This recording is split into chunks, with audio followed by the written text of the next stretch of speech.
1 minute of chat, baby. Well, we're here. Hello, folks. Go live. We're going live.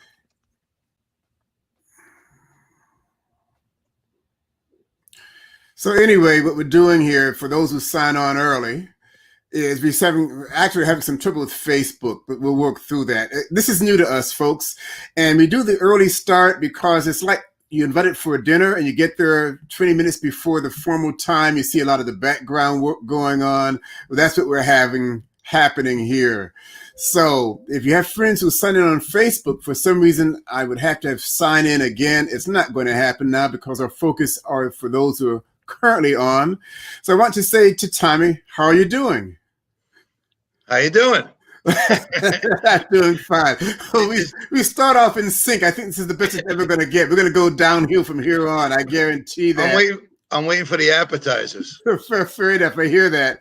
Basically, again, for those who are new to us, Tommy, who is a motivational coach and also a speaking coach, I guess, he firmly believes, or at least he advocates, whether he believes it or not, we'll figure that out, that confidence and public speaking are synonymous. They work together. Now, I'm of the school that, hey, it doesn't make any sense. I'm an introvert. I'm shy. I'm the last one to stand up to volunteer for anything. And I just don't see how the two things connect together. So I'm here to punch holes in his position, and it might make some sense. We'll find out. Not guaranteeing anything yet. And what the topic today is, and I'll say it in one sentence, a freebie. And what I mean by that is that come the first hot day of summer, the pool is open, the beaches are open, it's 98 degrees, and I'll use a pool as a better example. And you get people, girls or guys, it doesn't matter. They go in the deep end, they do cannonballs, screaming at the loud of their voice, they splash everybody over with water. It looks inviting. However, I'm the guy that's on the 3-foot side with the 6-year-olds dipping my toe in the water for 2.5 hours, working my way into getting up to waist level water. And that's just who I am. I'm a toe dipper. So I'm asking Tommy, on behalf of all the toe dippers out there, if one's not committed to doing the cannonball in the deep end, sign up, let's do the whole thing.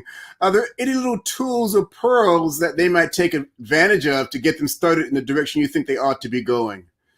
So great. It's Monday morning, 8 a.m., and you're looking for pearls of wisdom. Thanks. Absolutely. Yeah. I'm not sure I'm going to get any, but that's my role, to punch. Well, I hope you did your road work this week. I really do. Oh, I'm intimidated. So let's run with this.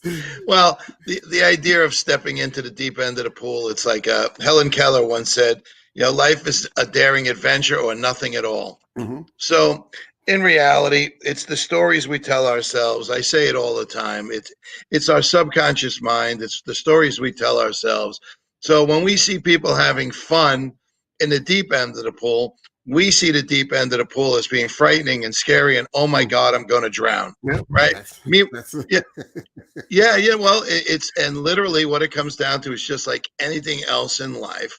It is a mindset.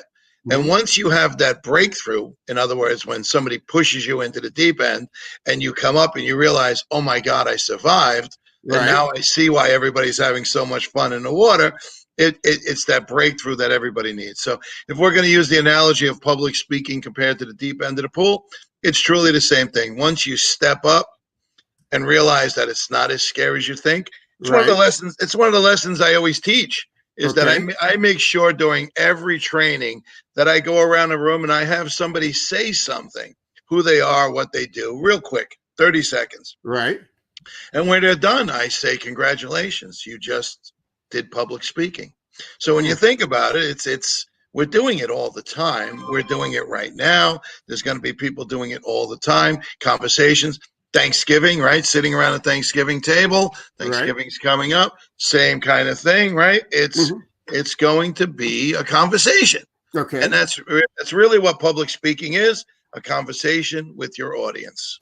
I never thought about it like that. And again, I really hate it when you're slick and you're good, because when you get me to slide off in your direction, I get annoyed at myself.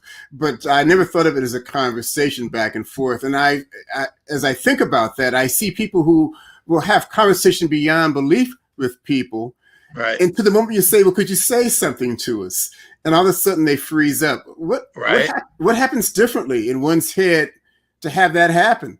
Well, I like what you're saying, and we'll just stick with the deep end of the pool. Mm-hmm. Why are some people having fun doing it? And why do some people see themselves as this is the end of the world? This is the abyss. This is Right. the bottomless pool, right?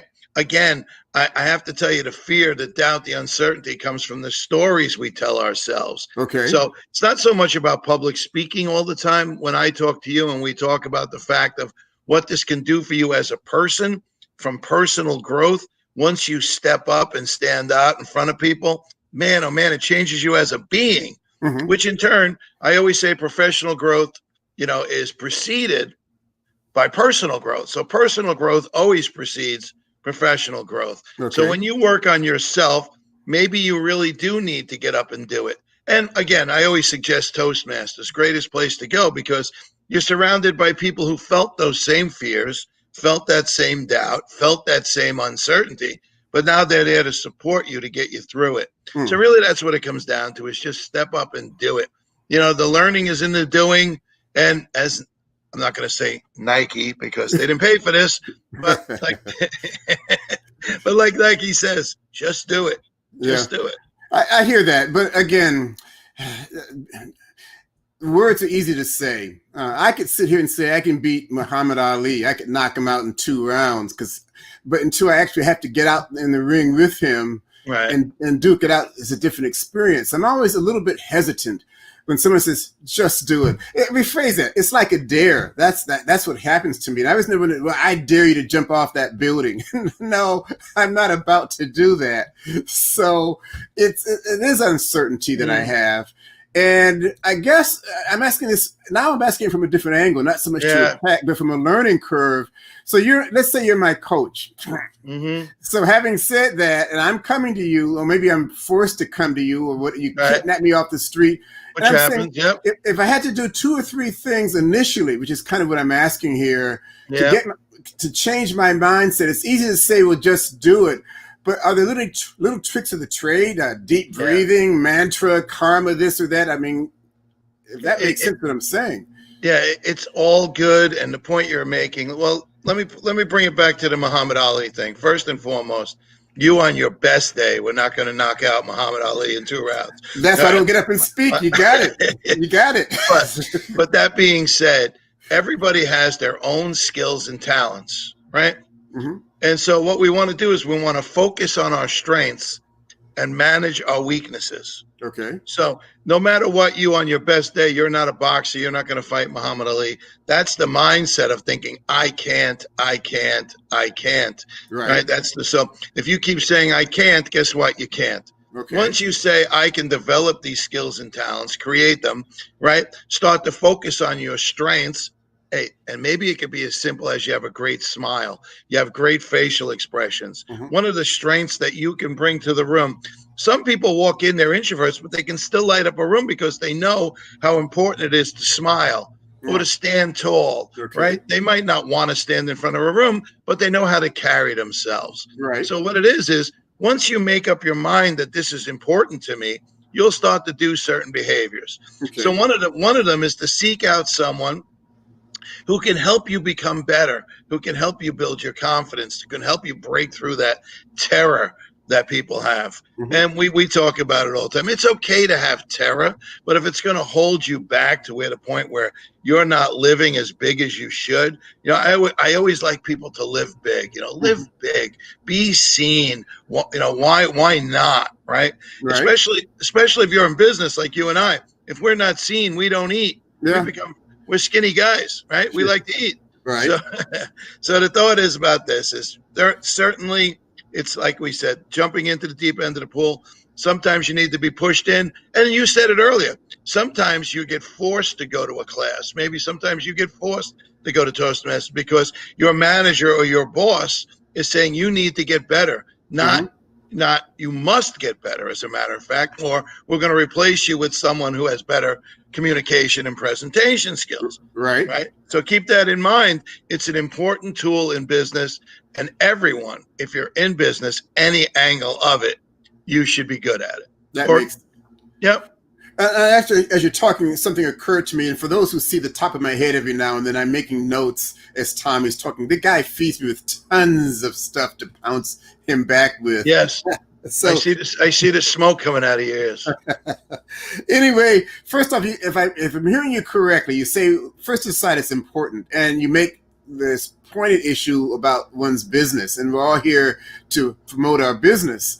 And if you don't verbalize it, it's not getting out, and that might seem to be self-fulfilling or unfulfilling, but that's more true. And that certainly would be, for me, an incentive to kind of move it in that direction. I'm sometimes hearing people who say to me about not speaking, they're afraid they're going to make a mistake. And I'm not in your industry, Tommy, but what I do find myself saying, but the advantage you have, nobody knows what you're going to say. Yeah. So you really can't make any mistakes. I mean, you could, excuse me for being cruel, you could pass gas and somebody say, well, that must be significant. That person did it. So let me make the note on that. So if it's in the right key. Fair enough. I get that. And so what we're talking about here, and I guess in part, is that have fun with it, I would think also. It can be serious. It's about your life. It's about your business. It's about whatever you're projecting for that moment. But I think the concern is if, as a public speaker to be, maybe that if I speak in a manner that doesn't represent the epitome of what I'm trying to get across, it would reflect badly on my business. And I don't want to harm my business. And that just occurred to me, besides being an introvert, besides being insecure, I'm afraid I'm going to damage myself because I'm presenting in a manner that doesn't work well for me.